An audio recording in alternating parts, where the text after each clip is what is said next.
بسم اللہ الرحمن الرحیم۔ خطبہ حجۃ الوداع۔ ارشاد باری تعالیٰ ہے، آج میں نے تمہارے لیے تمہارا دین مکمل کر دیا اور تم پر اپنی نعمت پوری کر دی اور تمہارے لیے اسلام کو دین پسند کیا۔ خطبہ حجۃ الوداع کو اسلام میں بڑی اہمیت حاصل ہے۔ خطبہ حجۃ الوداع بلا شبہ انسانی حقوق کا اولین اور مثالی منشور ہے۔ اس منشور میں کسی گروہ کی حمایت، کوئی نسلی قومی مفاد، کسی قسم کی ذاتی غرض وغیرہ کا کوئی شائبہ تک نظر نہیں آتا۔ ذی القعدہ 10 ہجری میں آقا صلی اللہ علیہ وسلم نے حج کا ارادہ کیا۔ یہ حضور کا پہلا اور آخری حج تھا، اسی حوالے سے اسے خطبہ حجۃ الوداع کہا جاتا ہے۔ یہ ابلاغ اسلام کی بنا پر حج الاسلام اور حج الابلاغ کے نام سے بھی موسوم ہے۔ اس حج کے موقع پر سرکار مدینہ نے جو خطبہ ارشاد فرمایا، اسے خطبہ حجۃ الوداع کہتے ہیں۔ 8 ذی الحجہ تراویہ کے دن آپ منی تشریف لے گئے، وہاں 9 ذی الحج یوم عرفہ کی صبح تک قیام فرمایا، ظہر، عصر، مغرب، عشاء، فجر کی نمازیں وہیں پڑھی، پھر اتنی دیر وہاں توقف فرمایا کہ سورج طلوع ہو گیا۔ اس کے بعد آپ منی سے عرفات تشریف لائے۔ عرفات میں قیام حج کا رکن اعظم ہے، اگر یہاں قیام نہ ہوگا تو حج ادا نہیں ہوگا۔ وہاں وادی نمرہ میں آپ کے لیے قبہ لگا ہوا تھا، آپ اسی میں استراحت فرما ہوئے۔ جب سورج ڈھل گیا تو آپ کے حکم سے کسوہ اونٹنی پر کجاوا کسا گیا اور آپ کسوہ اونٹنی پر سوار ہو کر وادی ارنا یعنی بطن وادی میں تشریف لے گئے۔ اس وقت آپ کے گرد 1,44,000 انسانوں کا سمندر ٹھاٹھیں مار رہا تھا۔ آپ نے ان کے سامنے ایک جامع خطبہ ارشاد فرمایا۔ آپ نے اللہ پاک کی حمد و ثنا کرتے ہوئے خطبے کی ابتدا یوں فرمائی: اللہ پاک ایک ہے، اس کے سوا کوئی معبود نہیں، اس کا کوئی شریک نہیں۔ اللہ پاک نے اپنا وعدہ پورا کیا، اس نے اپنے بندے محمد رسول اللہ کی مدد فرمائی اور تنہا اس کی ذات نے باطل کی ساری مجتمع قوتوں کو زیر کیا۔ لوگو میری بات غور سے سن لو، مجھے نہیں معلوم کہ تم سے اس سال کے بعد اس مقام پر کبھی مل سکوں یا نہیں۔ لوگو اللہ تعالیٰ کا ارشاد پاک ہے کہ اے انسانوں، ہم نے تم سب کو ایک ہی مرد و عورت سے پیدا کیا ہے اور تمہیں جماعتوں اور قبیلوں میں بانٹ دیا ہے کہ تم الگ الگ پہچانے جا سکو۔ تم میں سب سے زیادہ عزت و کرامت والا اللہ پاک کے نزدیک وہ ہے جو اللہ پاک سے سب سے زیادہ ڈرنے والا ہو۔ نہ کسی عربی کو اجمی پر کوئی فوقیت حاصل ہے، نہ کسی اجمی کو عربی پر، نہ کالا گورے سے افضل ہے اور نہ گورا کالے سے۔ ہاں، بزرگی اور فضیلت کا معیار ہے تو تقویٰ ہے۔ سب انسان آدم علیہ السلام کی اولاد ہیں اور آدم مٹی سے بنائے گئے۔ اب فضیلت و برتری کے سب دعوے، خون و مال کے سارے مطالبے اور سارے انتقام میرے پاؤں تلے دفن اور پامال ہو چکے ہیں۔ پس بیت اللہ کی تولیت اور حاجیوں کو پانی پلانے کی خدمت باقی رہے گی۔ اے لوگو، ایسا نہ ہو کہ اللہ پاک کے پاس تم ایسے آؤ کہ تمہاری گردنوں پر تو دنیا کا بوجھ لدا ہوا ہو اور دوسرے لوگ سامان آخرت لے کر پہنچیں، اور اگر ایسا ہوا تو میں اللہ تعالیٰ کے سامنے تمہارے کچھ کام نہ آ سکوں گا۔ اے لوگو، اللہ تعالیٰ نے تمہاری جھوٹی نخوت کو ختم کر ڈالا اور باپ دادا کے کارناموں پر تمہارے لیے فخر و مباحات کی کوئی گنجائش نہیں۔ اے لوگو، تمہارے خون، مال اور تمہاری عزتیں ایک دوسرے پر ہمیشہ اسی طرح حرام ہیں جس طرح آج کے دن کی، اس ماہ مبارک ذی الحج کی اور اس شہر مکہ کی حرمت قائم ہے۔ تم سب نے اللہ تعالیٰ کے پاس جانا ہے۔ اللہ تعالیٰ نے تمہارے اعمال کے بارے میں تم سے پوچھنا ہے۔ خبردار، میرے بعد گمراہ نہ ہو جانا کہ ایک دوسرے کی گردنیں کاٹنے لگ جاؤ۔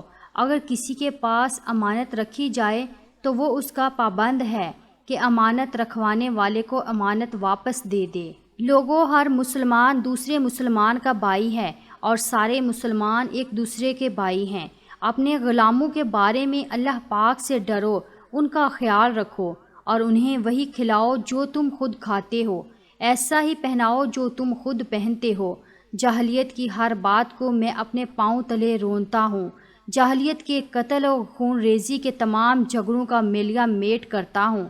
پہلا خون میرے خاندان کا ہے، یعنی ابن رابعہ بن الحارث کا، جو بنی سعد میں دودھ پیتا تھا اور بنو حذیل نے اسے قتل کر ڈالا۔ میں اسے چھوڑتا ہوں۔ دور جاہلیت کا سود ختم کر دیا گیا۔ پہلا سود اپنے خاندان کا جو میں مٹاتا ہوں وہ عباس بن عبد المطلب کا ہے، وہ سارے کا سارا چھوڑ دیا گیا۔ لوگوں، اللہ تعالیٰ نے ہر حقدار کو اس کا حق دے دیا۔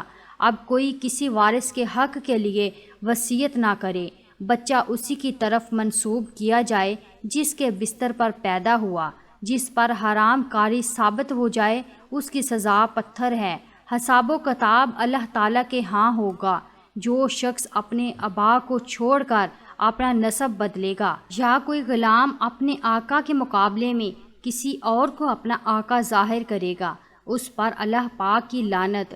قرض قابل واپسی ہے، ادھار لی ہوئی چیز واپس کرنی چاہیے، تحفے کا بدلہ دینا چاہیے، اور جو کوئی کسی کا ضامن ہو وہ تاوان ادا کرے۔ کسی کے لیے یہ جائز نہیں کہ وہ اپنے بھائی سے کچھ لے سوائے اس کے جس پر اس کا بھائی راضی ہو اور خوشی خوشی اس کو دے دے۔ تم خود ایک دوسرے پر زیادتی نہ کرو۔ ہاں اے لوگو، عورتوں کے بارے میں اللہ پاک سے ڈرو، کیونکہ تم نے انہیں اللہ پاک کے نام پر حاصل کیا اور اسی کے نام پر تمہارے لیے حلال ہوئیں۔ عورت کے لیے یہ جائز نہیں کہ وہ اپنے شوہر کا مال اس کی اجازت کے بغیر کسی کو دے۔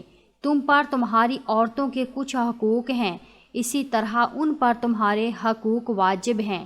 ان پر تمہارا یہ حق ہے کہ وہ تمہارے بستر پر کسی شخص کو نہ آنے دیں جو کہ تمہیں گوارا نہیں، اور وہ کوئی خیانت نہ کریں۔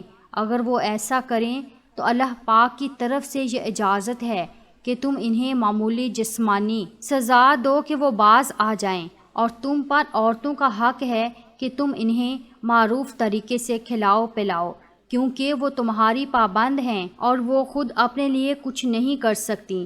لہٰذا عورتوں کے بارے میں خدا سے ڈرنا، اور میں تم میں ایسی چیز چھوڑے جا رہا ہوں کہ اگر تم نے اسے مضبوطی سے پکڑے رکھا تو اس کے بعد ہرگز گمراہ نہ ہوگے، اور وہ ہے اللہ پاک کی کتاب۔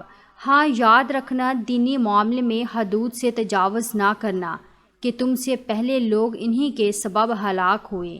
لوگوں، شیطان کو اب اس بات کی کوئی توقع نہیں رہ گئی کہ اس کی اس شہر میں پیروی کی جائے، لیکن اس کا امکان ہے کہ ایسے معاملات جن کو تم کم اہمیت دیتے ہو اس کی بات مان لی جائے اور وہ اس پر راضی ہو، اس لیے تم اس سے اپنے دین اور ایمان کی حفاظت کرنا۔ لوگوں، حرمت والے مہینے کو آگے پیچھے کرنا کفر میں اضافہ کرتا ہے۔ اس سے وہ لوگ اور بھی گمراہ ہوتے ہیں جو کافر ہیں، اور جو ایک سال اسے حرام رکھتے ہیں اور دوسرے سال حلال کر لیتے ہیں، تاکہ یہ کافر لوگ اللہ پاک کے حلال کیے ہوئے مہینوں کی گنتی پوری کر لیں۔ اس طرح یہ اللہ پاک کی حرام کی ہوئی چیزوں کو حلال اور حلال کی ہوئی چیزوں کو حرام قرار دیتے ہیں۔ لوگوں، یاد رکھو، میرے بعد کوئی نبی نہیں اور تمہارے بعد کوئی امت نہیں، لہٰذا اپنے رب کی عبادت کرو، 5 وقت کی نماز ادا کرو، سال بھر میں 1 مہینہ رمضان کے روزے رکھو، اپنے مال کی زکوٰۃ خوش دلی سے ادا کرتے رہو، اللہ پاک کی گھر کا حج کرو، اپنے اہل امر کی اطاعت کرو، تو تم اپنے رب کی جنت میں داخل ہو جاؤ گے۔ لوگوں، اور تم سے میرے متعلق اللہ پاک قیامت کے دن پوچھے گا، بتاؤ تم کیا جواب دو گے؟ صحابہ کرام رضی اللہ تعالیٰ عنہ نے عرض کیا، ہم شہادت دیں گے کہ آپ نے تبلیغ کر دی، اللہ پاک کا پیغام پہنچا دیا اور خیر خواہی کا حق ادا کر دیا۔ یہ سن کر آپ نے شہادت کی انگلی کو آسمان کی طرف اٹھاتے ہوئے اور لوگوں کی طرف جھکاتے ہوئے فرمایا، اے اللہ پاک، گواہ رہنا، گواہ رہنا۔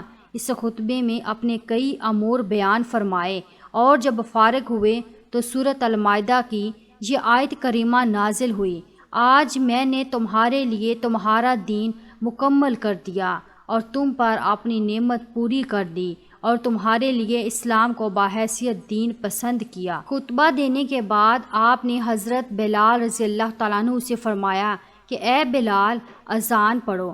حضرت بلال نے اذان پڑھی تو حضور نے ظہر اور عصر کی نمازیں ملا کر پڑھائیں۔ پھر آپ نے نہایت تضرع اور انکساری سے دعا فرمائی۔ یہ دعا اتنی طویل تھی کہ سورج غروب ہو گیا۔ غروب آفتاب کے بعد آپ اونٹنی پر سوار ہوئے اور واپس مزدلفہ تشریف لائے۔ مزدلفہ میں مغرب اور عشاء کی نمازیں ملا کر پڑھائیں۔ صبح کی نماز اول وقت میں ادا فرمائی اور مشعر الحرام کے پاس آ کر دعا فرمائی حتیٰ کہ سورج نکلنے کے قریب ہو گیا۔ حضور نے حضرت فضل بن عباس رضی اللہ تعالیٰ عنہ سے فرمایا کہ کنکریاں چن لو۔ انہوں نے 7 کنکریاں حضور کی خدمت میں پیش کی۔ نشیب میں جمرۃ العقبہ کو کنکر مارنے کے لیے قیام فرمایا اور تکبیر پڑھتے ایک ایک کر کے کنکریاں پھینکیں۔ حضرت اسامہ بن زید اور حضرت بلال سے جو قریب حاضر تھے فرمایا سیکھ لو، شاید آئندہ سال میں حج نہ کر سکوں۔